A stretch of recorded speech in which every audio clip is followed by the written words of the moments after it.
Bismillahirrahmanirrahim. Assalamualaikum warahmatullahi wabarakatuh. Alhamdulillah, alhamdulillahil qail, ya ayyuhan nasu qad ja'atkum maw'izatun min rabbikum wa shifaa'un lima fis sudur wa hudaw wa rahmatun lil mu'minin.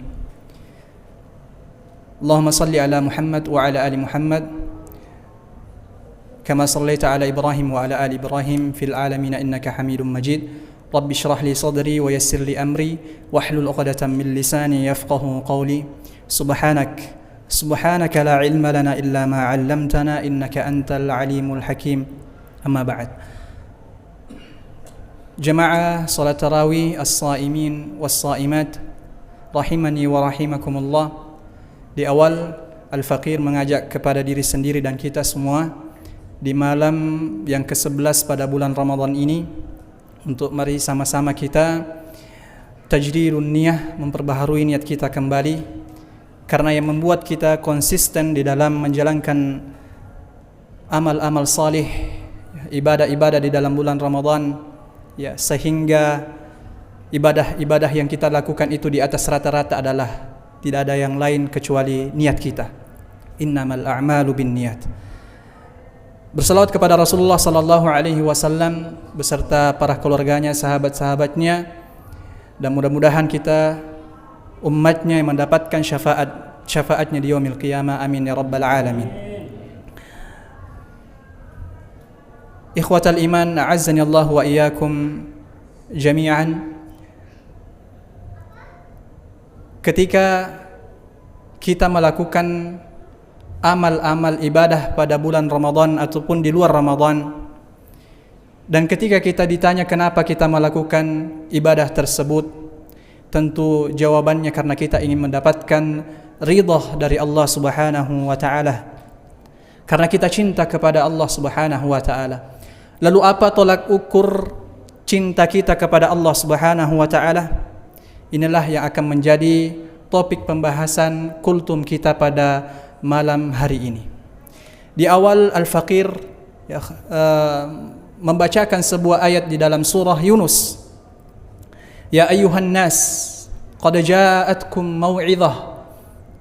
Wahai sekalian manusia, telah datang, sungguh telah datang. Ya, para santri ya pasti tahu ketika ada fi'il madhi didahului oleh kata qad, ya, atau harf qad, maka di situ ada penekanan makna. Sungguh ya telah datang kepada kalian. Apa itu? Al-mau'izah. Ya, sebuah pelajaran, sebuah peringatan. Dari siapa peringatan tersebut? Dan peringatan ini bukan peringatan biasa, ya, tapi peringatan yang luar biasa. Dari mana? Dari Allah, mir rabbikum, dari Tuhan kalian. Kemudian yang kedua, wa shifaa'un lima fis sudur, penawar, obat. Untuk siapa di sini?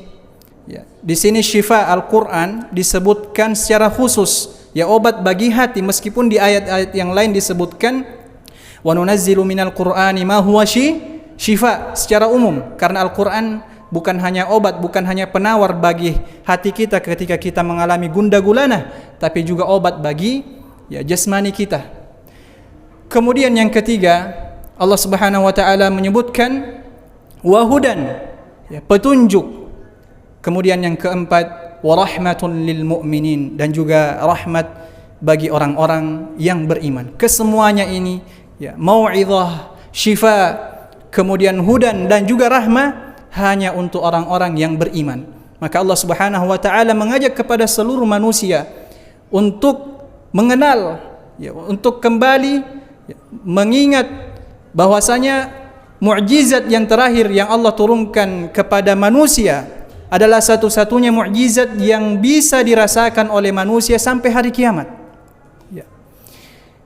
Dan sekurang-kurangnya kita akan membahas keempat, ya, keutamaan atau fungsi Al-Quran. Meskipun seandainya kita kumpulkan beberapa ayat dan beberapa hadis tentang yang berbicara tentang Al-Quran, maka kita akan dapati begitu banyak fungsi dan keutamaan Al-Quran. Ya. Dan kita cukupkan pada surah Yunus ayat 57. Jadi Al-Quran adalah mau'izah, sebuah pelajaran, sebuah nasihat, sebuah peringatan dari Allah Subhanahu wa taala. Bagaimana kemudian Al-Qur'an ini bisa menjadi nasihat? Insyaallah kita akan bahas setelah kita sebutkan beberapa fungsi dari Al-Qur'an. Kemudian yang kedua adalah syifa'ul lima fis sudur, obat bagi apa-apa yang ada di dalam dada-dada kita. Kemudian rahmatun, kemudian hudan, petunjuk bagi orang-orang yang beriman, sebagaimana disebutkan di dalam surah Al-Isra, inna hadzal qur'ana yahdi lillati hiya aqwam. Bahwasanya Al-Qur'an ini adalah petunjuk yang paling lurus, lillati hiya aqwam. Kemudian rahmatun, Al-Qur'an ini adalah rahmat. Al-Qur'an ini adalah kasih sayang dari Allah Subhanahu wa taala. Dan Al-Qur'an adalah di antara semua rahmat kasih sayang Allah Subhanahu wa taala, Al-Qur'an adalah rahmat terbesar yang diberikan kepada umat Nabiullah Muhammad sallallahu alaihi wasallam. Dan momentum di bulan Ramadan ini perlu untuk kita mengetahui fungsi-fungsi Al-Qur'an. Selain target kita menghatamkan Al-Qur'an, maka perlu kiranya agar kita menargetkan berapa ayat yang kemudian bisa kita ambil hidayahnya, sehingga dari hidayah yang kita dapatkan dari ayat-ayat yang kita pelajari selama bulan Ramadan menghasilkan sebuah takwa, yang mana takwa ini adalah goals daripada bulan Ramadan, sebagaimana disebutkan di dalam surah Al-Baqarah. Jamaah salat tarawih rahimani wa rahimakumullah, apa kewajiban kita sehingga kita bisa mendapatkan 4 fungsi dari Al-Qur'an ini? Mau'izah, syifa, kemudian hudan, dan juga rahmat. Sekurang-kurangnya ada 3 yang harus kita lakukan, kewajiban yang harus kita lakukan agar kita mendapatkan Al-Qur'an sebagai 4 fungsi tadi. Yang pertama adalah iqra, at-ta'allum, belajar, baca Al-Qur'an. Bagaimana mungkin Al-Qur'an bisa menjadi peringatan, bisa menjadi pelajaran untuk kita semua kalau kita tidak membacanya? Dan tentu ada aturan-aturan rambu-rambu yang harus kita lalui di dalam membaca Al-Qur'an. Tentu dengan memahami tajwid, tentu dengan memahami hukum-hukum di dalam membaca Al-Qur'an. Jangan sampai kita punya target banyak khatam, tapi ternyata bacaan kita enggak jelas, satu kata pun mungkin tidak jelas di dalam membaca Al-Qur'an di dalam bulan Ramadan. Mungkin target kita 10 kali khatam. Dan betul target kita 10 kali khatam, tapi khatam kita tidak berbuah, tidak memiliki manfaat. Kenapa? Karena kita melabrak hukum-hukum tajwid. Sementara Nabiullah sallallahu alaihi wasallam bersabda, la aqulu alif lam mim harfun walakin alifun harfun wa lamun harfun wa mimun harfun wa likulli harfin hasana. Jadi Nabi sallallahu alaihi wasallam tidak mengatakan alif lam mim itu satu huruf, tapi alif satu huruf, lam satu huruf, dan mim satu huruf. Artinya ketika kita membaca Al-Qur'an, kita dekatkan diri kita kepada Allah Subhanahu wa taala setiap huruf yang kita baca. Maka berikan haknya huruf, berikan hak huruf setiap ayat yang kita baca, setiap kita membaca Al-Qur'an. Para salafus salih disebutkan di dalam beberapa riwayat, inna man kana qablakum yaj'aluna al-Qur'ana rasail. Bahwasanya orang-orang terdahulu para salafus salih menjadikan Al-Qur'an ini sebagai apa? Rasail, surat cinta dari Allah Subhanahu wa taala. Yaqra'una bil-lail, mereka membaca Al-Qur'an ini pada malam hari. Wa yunafidhunahu bin-nahar, mereka mentatbik, mengimplementasikan ayat-ayat yang dia baca dalam kesehariannya. Dan juga jamaah salat tarawih rahimani wa rahimakumullah, orang-orang terdahulu menjadikan Al-Qur'an ini sebagai ukuran, sebagaimana yang saya sebutkan di awal tadi. Apa ukuran kita cinta kepada Allah Subhanahu wa taala? Ternyata orang-orang terdahulu menjadikan Al-Qur'an ini sebagai ukuran tolak ukur mereka tentang bagaimana kedekatannya dengan Allah Subhanahu wa taala, tentang cintanya kepada Allah Subhanahu wa taala.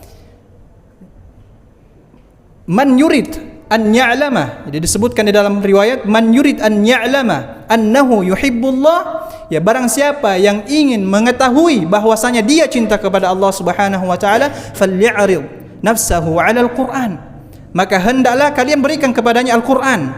Fa in ahabbal Qur'an, ketika dia cinta kepada Al-Quran, ketika dia senang berinteraksi dengan Al-Quran, fa innahu yuhibbullah, maka sungguh dia telah cinta kepada Allah Subhanahu wa taala. Jadi Al-Quran adalah tolak ukur kita cinta kepada Allah Subhanahu wa taala. Yang kedua, kewajiban kita agar kita mendapatkan keutamaan dan fungsi Al-Quran yang tadi disebutkan di dalam surah Yunus ayat 57 adalah mentadabburi Al-Quran, menghayati setiap ayat yang kita baca. Dan tentu ada 3 ayat yang disebutkan di dalam Al-Quran tentang perintah untuk mentadabburi Al-Quran. Dan justru malah kita tidak mendapati di dalam Al-Quran afala yakhtimun. Tidakkah mereka mengkhatamkan Al-Quran? Tidak. Coba cari para santri, ada enggak di dalam Al-Quran Allah menyebutkan afala yakhtimun? Tidakkah mereka mengkhatamkan Al-Quran? Tidak ada. Yang ada apa? Afala ya'qilun. Tidakkah mereka mengerti? Afala tatafakkarun, tidakkah kalian berfikir? Afala yatadabbarun, tidakkah mereka mentadabburi Al-Quran? Justru inilah yang disebutkan di dalam Al-Quran. Jadi fungsi Al-Quran, jadi fungsi dan tujuan diturunkannya Al-Quran adalah agar kita berfikir, agar kita mentadabburi ayat-ayatnya. Kemudian yang terakhir, kewajiban kita agar kita mendapatkan kebahagiaan dan fungsi di dalam Al-Quran adalah kita menjadikan Al-Quran ini sebagai hujjah. Kita menjadikan Al-Quran ini sebagai argumentasi di dalam menjalankan ibadah. Betapa banyak di antara kita sudah hidup berpuluhan tahun, dia menjalankan salat, dia menjalankan puasa, dia menjauhi larangan Allah Subhanahu wa taala, dia menjalankan apa yang Allah Subhanahu wa taala perintahkan, tapi dia tidak tahu dari mana datangnya, dari mana sumbernya di dalam Al-Quran. Perintah ini dari mana? Dari surah apa, ayat berapa? Dia enggak tahu. Maka penting kiranya kita mempelajari, membaca dan memahami, juga menjadikan Al-Quran ini sebagai hujjah. Jamaah salat tarawih rahimani wa rahimakumullah, dan mudah-mudahan minimal 3 langkah yang kita lakukan agar supaya kita mendapatkan fungsi Al-Quran ini, Allah Subhanahu wa taala berikan kebahagiaan di dalam hidup kita ini, di dalam berinteraksi dengan Al-Quran. Wa akhiran, wa sallallahu ala nabiyyina Muhammad, wa akhiru da'wana alhamdulillahi rabbil alamin. Mohon maaf bila ada kesalahan di dalam penyampaian. Wassalamualaikum warahmatullahi wabarakatuh.